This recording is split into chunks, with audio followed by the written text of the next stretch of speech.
দেখেন হাজব্যান্ড রাত্রেবেলা কতগুলা কচুর মুখি নিয়ে আসছে, তো রাতে আমি আর এগুলো খুলি এনে এভাবে রয়েছে। রাতে 10টা বাজে আসছে, অফিস থেকে আসতে আসতে অনেক দেরি করছে, তো এগুলো এভাবে রয়ে গেছে। এখন সকালে এগুলো একটু খুলছি, দেখি যে অনেকগুলো কচুর মুখি, এখানে প্রায় 2 কেজি থেকে আমার মনে হয় বেশি হবে। তো কিছুটা রান্না করবো আজকে, যেহেতু মানুষ কম, 2জন মানুষ, এই আর কি। আসসালামু আলাইকুম, আপনারা কে কোথা থেকে আমার ভিডিওটা দেখছেন? সবাইকে জানাই আন্তরিক ভালোবাসা ও শুভেচ্ছা। আপনাদের মাঝে আবার চলে আসার মতন একটা ভিডিও নিয়ে, আশা করি আপনাদের কাছে ভালো লাগবে। ভালো লাগলে অবশ্যই আমার ভিডিওটাতে একটা লাইক দিয়ে দিবেন, আর খুব বেশি ভালো লাগলে সাবস্ক্রাইব করে দিতে ভুলবেন না। আর যারা যারা সাবস্ক্রাইব করে আমার পাশে আছেন তাদেরকে জানাই আন্তরিক ভালোবাসা ও শুভেচ্ছা। তো কচুর মুখে কিছু কেটে নিলাম, এই যে এখানে কাটছে অনেকগুলা। সকালে বসে এই কাজটা করা আমার জন্য যে কী কঠিন, যেমন কচুর মুখি কাটা, লতা কাটা, এগুলো একা হাতে করাটা আসলে একদম টাফ, মানে খুব কষ্ট লাগে। আবার 2-3 জন মিলে বসে কাটলে কুটলে এগুলো আসলে বেশি সময় লাগে না, কাটা হয়ে যায়। তো এই জন্য মাঝে মধ্যে মানে লতি তরকারি খেতে ইচ্ছে করলো আমার হাজব্যান্ড নিয়ে আসি রাত্রে, আমি আর হাজব্যান্ড বসে কেটে রাখি দিই। তো 2জনে মিলে কাটি, তো তাইলে কাটা হয়ে যায়। ও বুঝে যে আমি লতি তরকারি কাটতে একটু অপছন্দই করি বা আমার কষ্ট হয়, তো রাতে আমরা কেটে কুটে রেখে দিই। তো কচুর মুখি তো আর ও কাটতে পারবে না, তা আমি সকালে কাটলাম আর কি। সকালবেলা আগে হাজব্যান্ডকে বিদে দিলাম, এটা আর আপনাদের সাথে শেয়ার করিনি। ওখানে নাস্তা পানি খাওয়াই বিদে দিলাম। মেয়ে ঘুমাচ্ছে, মেয়ে ঘুম থেকে উঠার পরে আমি এই যে কচুর মুখিগুলো কাটছি, কেটে রেখে দিছি কিচেনে। এরপরে চলে আসলাম মানে আমার রুমগুলো সব বিছনা এইভাবে রয়ে গেছে, মশারি খুলে তারপরে এখন আস্তে আস্তে বিছনাগুলো করে নিচ্ছি আর কি সব রুমের। তো আমাদের মেয়েদের প্রতিদিনের কাজ এটা, সবাই সকালবেলা বিছনাগুলো উঠাতে হয়, বিছনাগুলো আবার ভালো করে ঝেড়ে ঝুড়ে পরিষ্কার করতে হয়। তো আমিও সেরকমই কিছু করলাম আর কি, যে বিছনাটা ভালো করে ফিরলাম, যে তোষকের উপর অনেকগুলো দুলা পড়ে আছে, এগুলো ভালো করে ঝেড়ে দিচ্ছি। ঝেড়ে দিয়ে এখন আবার বিছনাটা মুছিয়ে নিলাম, খাটটা একটু ভালো করে মুছে নিলাম আর কি, গুছিয়ে নিচ্ছি এখন বিছনাটা। তো আমরা মনে জানি সকালবেলা বিছনাটা গুছানো হয়ে গেলে মনে জানি পুরো ঘরটায় গোছানো হয়ে যায়, আমার এমন মনে হয় আর কি। ঠিক বলছি না? মানে বিছানা গোছানোটা গোছানো থাকলে মনে জানি কোনো কাজে হচ্ছে না, আসলে কোথায় কোথায় মনে জানি ম্যাচিং এরকম মনে হচ্ছে। না গোছালেও আমার ভালো লাগে না। তো ভালো করে আগে বিছনাটা করে ফেলি, এরপরে অন্য কাজ করে আর কি। মাঝে মধ্যে আমার মেয়েকে বললেও করে, আজকে মেয়ের যাতে কোচিং, তো আমি বলছি ঠিক আছে তুমি কিছু খাও, খেয়ে দিয়ে তুমি কোচিংয়ে যাও, আমি এই কাজগুলো করি। তো এগুলো হচ্ছে আমাদের নিত্যদিনের কাজ, গৃহিণীদের করতেই হবে, করতে মন না চাইলেও করতে হবে, এটাই স্বাভাবিক। অনেক দিন থেকে একটা জিনিস লক্ষ্য করতেছি, যে আপনারা লাইক দিতে ভুলে যান। আচ্ছা, লাইক দিতে ভুলে যান নাকি লাইক আসলে দেন না ইচ্ছা করে? তো একটা লাইক দিয়ে দিবেন। লাইক দিয়ে দিতে কী ক্ষতি, বরং আমার একটু উপকার হয়, আমার ভিডিওটা অন্যজনের কাছে যেতে সাহায্য করে। তো প্লিজ সবাই একটা লাইক দিয়ে দিবেন ভিডিওটাতে। তো এইটাই আপনাদের কাছে চাওয়া আর কি। আর প্রচুর মানে বৃষ্টি হয়েছে, বৃষ্টি হওয়ার পরে এখন আবার একটু রোদ উঠছে। আজকে রোদটা মানে একদম খুবই মানে কড়াভাবে রোদটা উঠছে, কিন্তু এরকম গরম লাগতেছে। আবার কয়দিন তো বৃষ্টির সাথে ঠান্ডাই লাগছে, কাজকর্ম করতে ভালো লাগে, কিন্তু আবার যখন গরম পড়া আরম্ভ করে তখন মানে কাজ করতে এত কষ্ট লাগে। তো আজকে সেরকম একটা দিন, প্রচুর গরম, রোদ উঠছে। রোদ উঠলে আমার এমনি ভালো লাগে, কারণ ঘর দুয়ার একদম ঝকঝকে চকচকে হয়ে যায়, মুছলে ইয়ে করলে তাড়াতাড়ি শুকিয়ে যায়, মানে কিছু শুকানো যায় এই আর কি। কিন্তু গরমের জন্যে ভালো লাগে না আর কি কিচেনে কাজ করতে।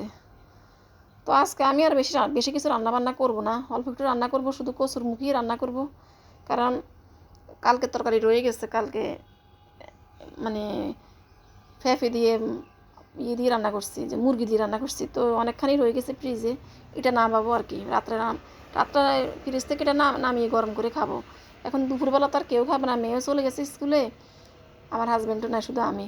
তো আমি একটু কচুর মুখিটা রান্না করব, এটা দিয়ে একটু খাবো আর কি ভাত, এই আর কি। আর রাত্রে হাজব্যান্ড আসলে মুরগি তরকারিটা নামাবো, এটাই আমার খেয়াল আর কি।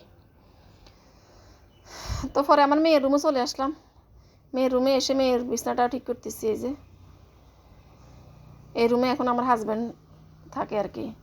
তো ও সারাদিন থাকে আমার মেয়ে, রাতে 10টা 11টা 12টা বাজলে আর সে থাকতে পারে না, আস্তে করে আমার কাছে চলে যায়। তো আমার হাজব্যান্ড আসে এখানে ঘুমায়। ও মানে প্রতিদিন বলে যে আমি একা একা ঘুমাবো, একা। আমি তো একটু ঘুমাও, আর রাত্রে হলে আর ভয়ে পারে না। দেখেন সে এখন এত ভয় পায়, বুঝি না মেয়েটা কেন এত ভয় পায়। কিন্তু আমার বড় মেয়ে সবসময় একা ঘুমাইছে, মানে ও আবার এগুলো কোনো সময় ভয় পায় বা এরকম কিছু কখনো বলেনি। কিন্তু ছোটো মেয়েটা একদম নরম স্বভাবের, ও কিছুতেই ভয় পাই যায়। একা ঘুমানোর এখনও অভ্যাস হয়নি। দেখেন ক্লাস 9-এ পড়ে, এখনও সে একা ঘুমাতে পারে না। আমি খালি বলি ওর সাহস কোন দিন হবে আল্লাহ জানে। কোনো কিছুতে অনেক বেশি ভয় পাই যায় আর কি। কেউ কিছু বললেও ভয় পায়, আবার একাও থাকতে পারে না। দিনের বেলায় একা থাকতে পারে না। দিনে আমি যদি বিকেলে একটু ঘুমাই, আম্মু আম্মু তুমি কোথায় যাও কোথায় যাও, বলে আমি একটু সামনে এখানে, এই তো সামনে একটু হাঁটি, তুমি ঘুমাও। না না তুমি যেও না, তুমি ঘুমাই থাকো, আমার কাছে আসো আমার কাছে আসো, এরকম করে। চিন্তা করছেন? পরে আর কী করবো, বিছানাগুলো গুছিয়ে চলে আসলাম। এই যে এখন ঘর দৌড়গুলো একটু ঝাড়ু দিয়ে দিচ্ছি। আমার ড্রয়িং রুম মানে ঝাড়ু দিতে আমার এত কষ্ট লাগে, একটু চিপি বেশি না।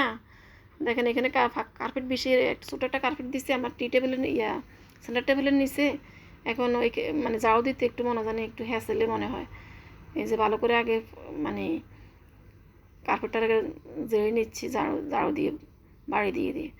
এরপর একটু ন্যাকড়া দিয়ে মুছে নিলে হয়ে মানে কার্পেটটা একদম পরিষ্কার হয়ে যায়। তো ড্রয়িং রুম সহ পুরো ঘরটা এভাবে আস্তে আস্তে মানে ঝাড়ু দিয়ে আনি এক জায়গায় করে ফেলছি সব ময়লা। এই যে দেখেন মানে ডাইনিং রুমে নিয়ে আসছি, এনে এখন আমি সবগুলো ময়লা বেলসা দিয়ে তুলে রাখবো আর কি। পুরো ঘর ঝাড়ু দেওয়া হয়ে গেছে, একটা বড় কাজ হয়ে গেছে। ঝাড়ু দেওয়াটা এত কষ্ট লাগে আমার কাছে, বিশেষ করে গরম লাগলে প্রচুর কষ্ট লাগে এই আর কি। তো ঘর ঝাড়ু দেওয়া হয়ে গেছে, তরকারি কাটা হয়ে গেছে, মোটামুটি কাজ আগাই নিছি। এবার রান্না বান্না করার ফালা। রান্না তো খুব একটা বেশি না, একটা তরকারি আজকে রান্না করবো বলছি না, ভালোও লাগতেছে না, মন মানসিকতাও ভালো নয়, সবসময় আসলে মনও ভালো থাকে না এই আর কি। তো এখন কড়াইতে দিয়ে দিলাম সরষের তেল, একটু লবণ দিয়ে দিলাম। আসলে লবণ দিয়ে দিলে হয় কি, মশলা তাড়াতাড়ি কষানো হয়, আর তেলের মধ্যে লবণ দিলে মানে সবজির মধ্যে তো লবণটা ঢুকে যায়। এই জন্য আমি আগে একটু লবণ দিয়ে দিই, সবসময় দিতে মনে থাকে না। আগে লবণ দিয়ে একটু পেঁয়াজটা ভাজলে তাড়াতাড়ি পেঁয়াজ হয়ে যায় এই আর কি। এখন পেঁয়াজ আর কাঁচামরিচ দিয়ে নাড়তেছি লবণ দিয়ে। আর এখানে কিছু মাগুর মাছ মানে ভেজে নিচ্ছি আর কি। এই মাগুর মাছ দিয়ে রান্না করবো, দেশি মাগুর মাছ হাজবেন্ড নিয়ে আসছে। ও আমাকে বলেও গেছে তুমি মাগুর মাছ দিয়ে রান্না করবা, অন্য কোনো মাছ না, মাগুর মাছ দিবা। আমি বলছি ঠিক আছে, যেভাবে খায় যেভাবে খেতে পছন্দ করে আসলে ওইভাবে করে দিই আর কি। হাজব্যান্ডের দিকে বেশি প্রায়োরিটি দিই, ও যেভাবে খেতে চায় এইভাবে রান্না করি, বা ওকে জিজ্ঞেস করি কী দিয়ে কী রান্না করবো। অফিসে যাওয়ার আগে দিই, প্রত্যেকদিন বলে তুমি আমাকে অফিসে যাওয়ার আগে দিয়ে কথা কেন জিজ্ঞেস করো যে কী দিয়ে কী রান্না করবো, তোমার মতো তুমি রান্না করো। আমি না, তারপরে তুমি যেটা খেতে ইচ্ছে, তোমার যেটা খেতে ইচ্ছে করে সেটাই রান্না করে যেভাবে বলো এই আর কি, সেজন্য জিজ্ঞেস করি। তো এই আর কি। এখন ওদের তেলের মধ্যে একটু রসুন বাটা দিয়ে দিয়েছি একটু বেশি করে, কারণ কচুর মধ্যে একটু রসুন বাটা দিতে হয়। রসুন আদা একসাথে করে রাখছি, ওটা দিয়ে দিলাম। একটু জিরা বাটা দিয়ে দিলাম, জিরার গুঁড়া দিচ্ছি, সরি বাটা না, দিয়ে দিলাম। এখন ভালো করে কষলিয়ে আমি আগে ছড়াগুলো ধুয়ে নিচ্ছি, কারণ ওইদিকে আবার আমার মশলাগুলো হচ্ছে। কচুর মুখিগুলো আজকে অনেক সুন্দর, মানে একদম শুকনা, যেগুলো ভিজে না ওইগুলো অনেক সময় মানে সিদ্ধ হতে চায় না, কেমন জানি রান্না করলে কেঁচড়া হয়ে যায় আর কি, সিদ্ধ হতে চায় না। তো আজকের কচুর মুখিগুলো কিন্তু রান্না করাটাও অনেক টেস্ট হয়েছে।